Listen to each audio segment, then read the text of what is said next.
On the news, INEC chairman assures that 2023 elections will hold as scheduled. We took members of council through all the preparations. Supreme Court declares President of the Senate, Ahmad Lawal, authentic candidate of the All Progressives Congress APC for Yobe North Senatorial District. Hello there and welcome to Parliamentary News. I am Vivian Idepefo. Many thanks for joining us. The chairman of the Independent National Electoral Commission, Professor Mahmood Yakubu, is assuring Nigerians that the 2023 elections will hold as scheduled. The chairman stated this while speaking to newsmen after briefing the Federal Executive Council on preparations for the general elections. Correspondent Adamu Sambo has details. We took members of council through all the preparations that we have put in place for the election and the few challenges that we are facing and the steps that we have taken to address those challenges. I can tell you two of these challenges quickly. The first one is availability of petroleum products. We had a meeting with the National Union of Road Transport Workers and they raised that as an issue of concern. Immediately after that meeting, we interfaced with the leadership of the Nigerian National Petroleum Company Limited.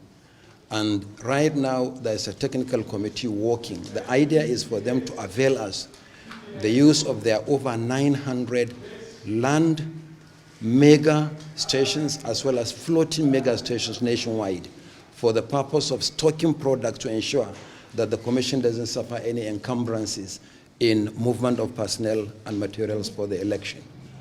The second one is the currency issue. And again, we had an engagement yesterday with the governor of the central bank, and he assured us that the Commission will not suffer any encumbrances on that score. Fortunately for us, all our accounts, national and state, are held by the Apex Bank. So we raised those challenges, but we have found a solution to those challenges. So be rest assured that the election will hold as scheduled on the 25th of February for national and on the 11th of March for the state elections. Meanwhile, Naira scarcity and insecurity will not be challenges for the conduct of the general elections. Central Bank Governor Godwin Emefiele and service chiefs gave the assurance while receiving the chairman of INEC, Professor Mahmood Yakubu, on separate visits in part of preparations for the polls. Mie Ogidi has details. Announcing the arrival of the governor of the Central Bank. An unusual visit, one may say. INEC chairman visiting CBN governor, courtesy of Naira scarcity. A disturbing issue, but a little comic relief first. We need to get cash to pay our service providers, and all our accounts are with the CBN. Just 17 days to the elections. It's no longer fun talk, Mahmood reminds Emefiele. In view of the recent policy involving the redesign of some denominations of our national currency and the limits placed on cash withdrawals and availability, we consider this meeting important in addressing some of the areas of concern. I would say that before you raise those issues, you should consider them as having been done. Thank you, Governor. Then off for another visit. The man in charge of the ballot box, meeting the men in charge of the gun. 17 days to the polls. How safe are we? INEC chairman asked the security chiefs. The 2023 elections will go on in a climate devoid, bereft of rancor. The security agencies have done a lot in the last couple of months to put things in place. The commitment of the armed forces to ensure that the security for the election is solid. Personnel are fully prepared to conduct the 2023 general election. We welcome the renewed commitment and assurances of the readiness of the security agencies coming from the National Security Advisor. Promise gotten for financial flow from the CBN and safety also assured by the security chiefs. So Mahmoud is at peace. Mie Ogidi, NTA News. In a related development, the Speaker House of Representatives, Femi Gbajabiamila, says the House may reconvene before the February 25th elections if the Central Bank of Nigeria fails to address the hardships Nigerians are facing due to the currency swap. A statement from the office of the Speaker, signed by his special advisor on media and publicity, Lanre Lasisi, explains that the House would continue to monitor implementation of the policy as agreed during the meeting with the CBN governor last week, Tuesday. Speaking at a town hall meeting with some groups in Lagos, Speaker Gbajabiamila added that President Buhari, being a compassionate person, asked for a few more days to look at the situation. The statement added that this corroborates the position of the presidential candidate of the APC, Bola Ahmed Tinubu, who stands with Nigerians in their suffering over the cash swap policy. The House had on Tuesday, January 31st, met with the CBN as it seeks ways to ease the challenges of the cash swap, after which it adjourned to 28th of February. And now to judicial matters, where the Supreme Court has declared President of the Senate Ahmad Lawal as the authentic candidate of the All Progressives Congress for Yobe North Senatorial District. The five-man panel of justices, in a split judgment of 3-2, affirmed that the matter adjudicated upon by both lower courts was an internal affair of the party and the court has no jurisdiction over it. Giving reasons for the majority decision, Justice Santos Nweze held that the APC, which was the appellant in the matter, has the final say on how it should conduct its party primary, and that the party's submission that the June 9, 2022 rerun primary, which was supervised by the National Working Committee, was valid. The Apex Court also held that the lower courts erred by dabbling into the internal affair of a party, as the party has the final say about whose name it submits to INEC. Bashir Machina emerged victorious at the May 28th APC party primary conducted by the Yobe State chapter, while Lawan was an aspirant at the APC presidential primary. In a dissenting judgment delivered by Emmanuel Agim and Adamu Jaro, both justices held that Lawan was the sole participant in the June 9 primary, which was not monitored by INEC. In their earlier judgments, the Federal and Appeal Courts affirmed Bashir Machina as the authentic senatorial candidate. In this appeal, it was the APC as a party that appealed the verdict of the Court of Appeal. In Abuja, Olabode Arewa, NTA News. Meanwhile, President of the Senate Ahmed Lawal says his victory at the Supreme Court as the candidate of the All Progressives Congress for Yobe North Senatorial District exemplifies at work. This was when he was speaking to the Senate press corps in Abuja. National Assembly correspondent Dayo Ogunshola reports. The choice of who will fly the flag of the All Progressives Congress in Yobe North Senatorial District has been subject of legal fireworks.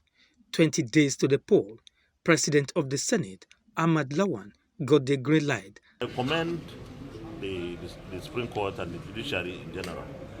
Let me take this opportunity to thank the All Progressives Congress, the APC, our party, for taking this matter to court, to the Supreme Court. Actually, I didn't, as a person, as an individual, go to the Supreme Court to seek for a redress.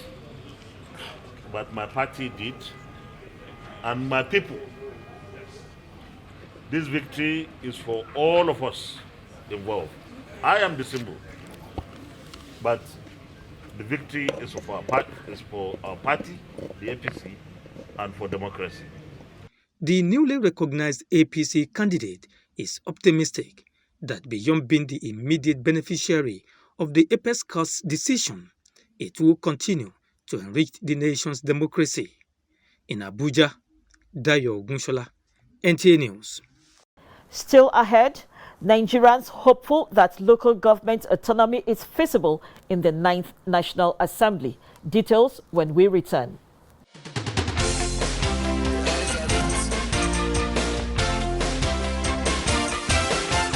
NTA Parliament is a dedicated 24-hour channel that broadcasts activities of the Nigerian Senate, Federal House of Representatives,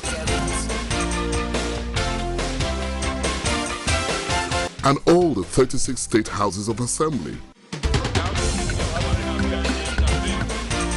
NTA Parliament, strengthening Nigeria's democracy.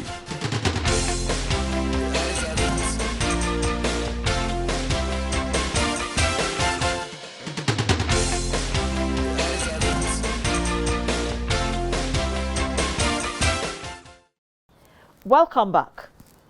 Nigerians are still anticipating that the remaining state legislature will vote in support of the local government autonomy bill, despite its rejection by some state assemblies.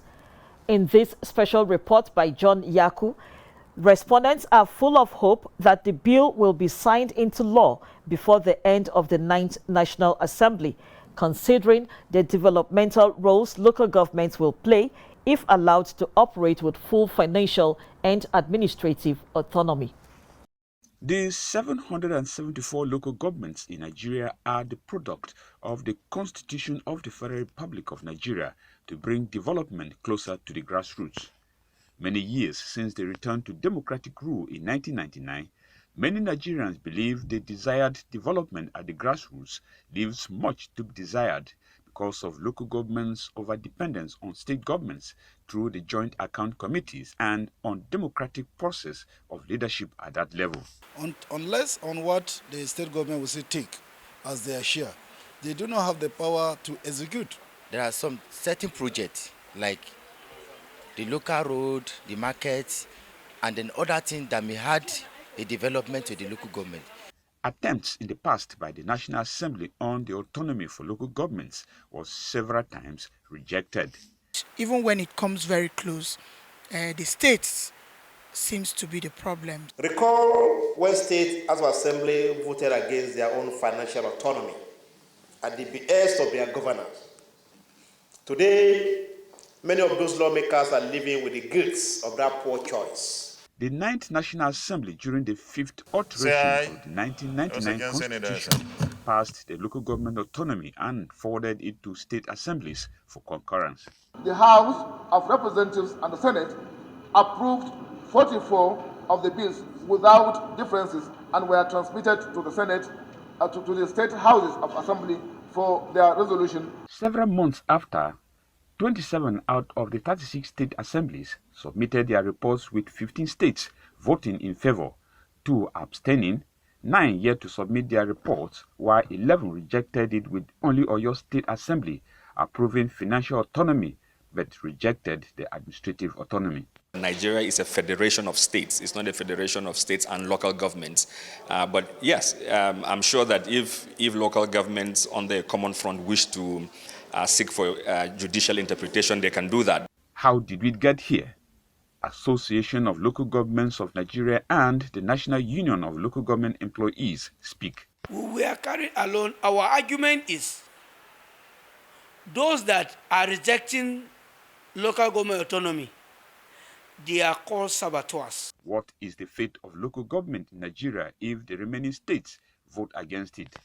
We hope that the few that are left will make the difference that we need, but in a situation where they don't, I think the 10th National Assembly would have the responsibility again to go and follow this route of constitutional amendment, but the public, the citizens, will now know where the problem lies.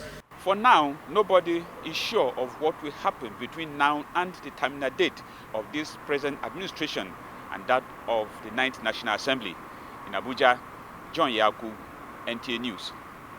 In another development, 13 of the 18 political parties in Nigeria have threatened to withdraw from the February 25th and March 11th general elections if the new deadline of February 10th, 2023 over the Naira redesign policy of the Central Bank of Nigeria is extended.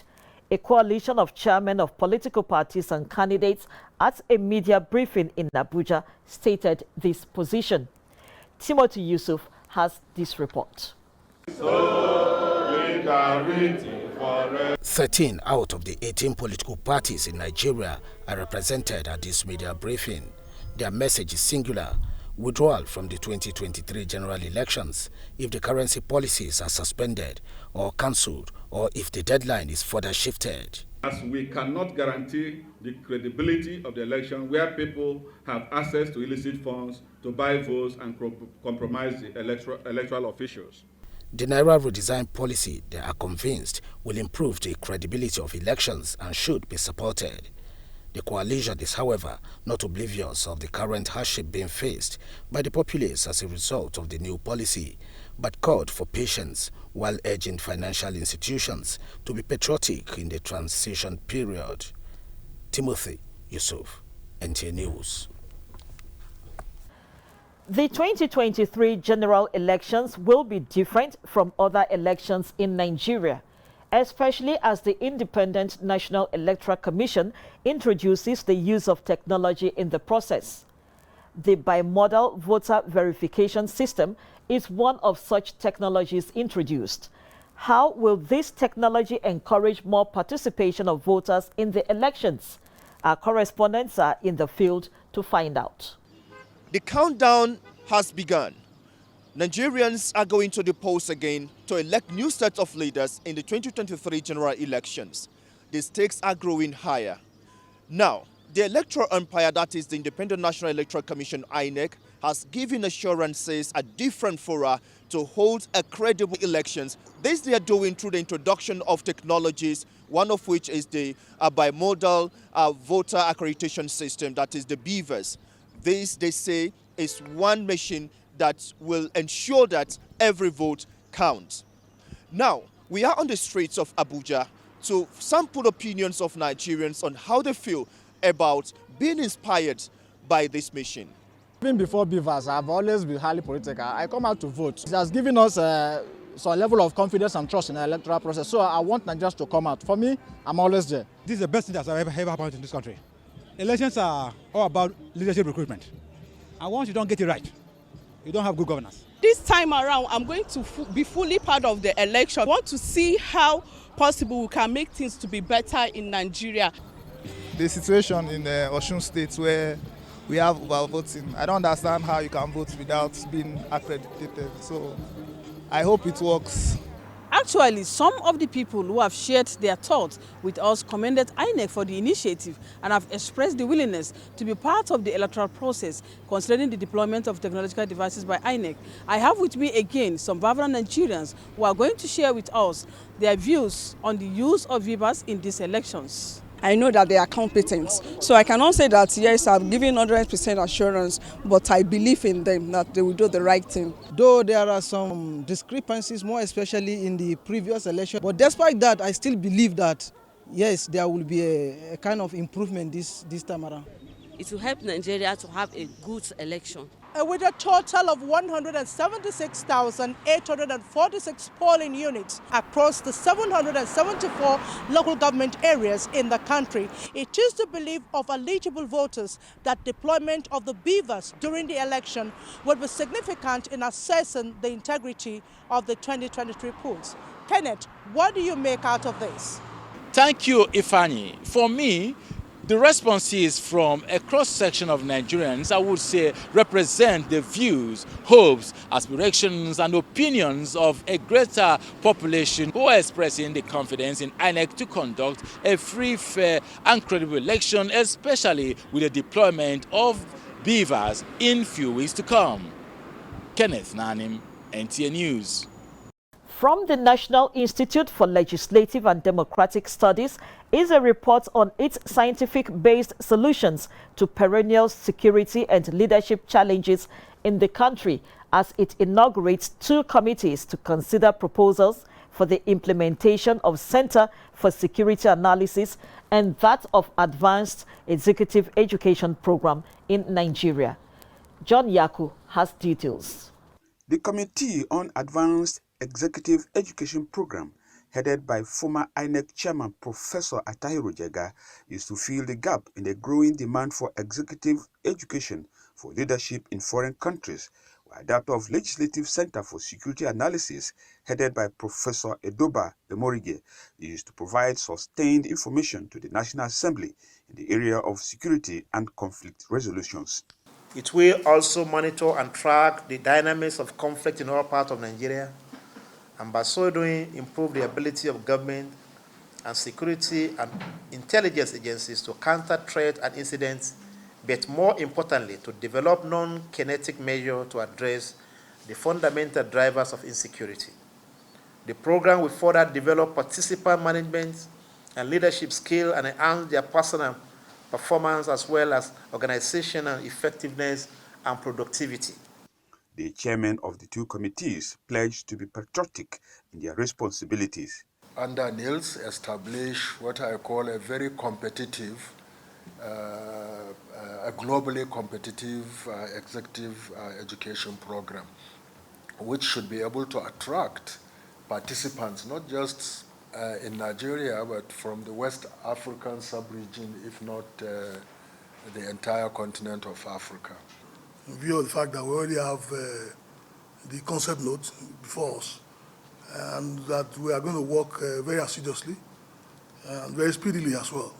The constitution of the 2 committees is drawn from the mandate of the Institute to act as a center of excellence for research and publications on democratic governance, legislative practices and procedures.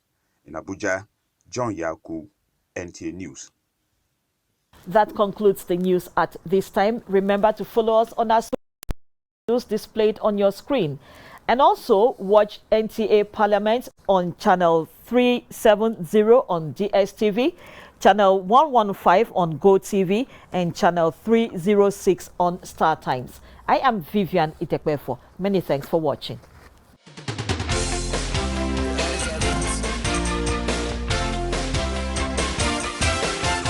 NTA Parliament is a dedicated 24-hour channel that broadcasts the activities of the Nigerian Senate, Federal House of Representatives, and all the 36 state houses of assembly. NTA Parliament, strengthening Nigeria's democracy.